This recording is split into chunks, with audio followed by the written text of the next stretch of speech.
இவ்வாறு பார்வை கலந்துரையாடலில் ஆலய விவகாரமும் தீர்வும்.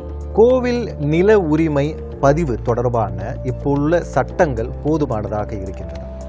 இடமாற்றம் செய்யப்படுகின்ற ஆலய விவகாரத்தில் மாற்று தீர்வு என்ன?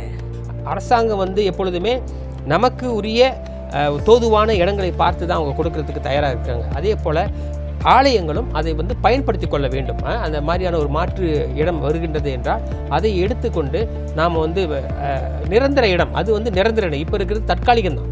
அப்போ நிரந்தர இடத்துக்கு போகிறதுக்கு நம்ம தயங்கக்கூடாது.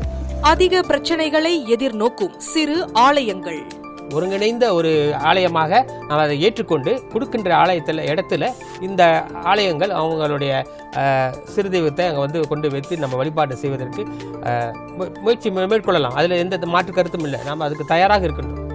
ஆலய நில உரிமை மற்றும் பதிவுகள் தொடர்பான சட்டங்கள் உட்பட இன்னும் பல விளக்கங்களுடன் மலேசிய இந்து சங்க தலைவர் கணேசன் தங்கவேலு உடனான கலந்துரையாடலை கண்டு பயன்பெறுங்கள்.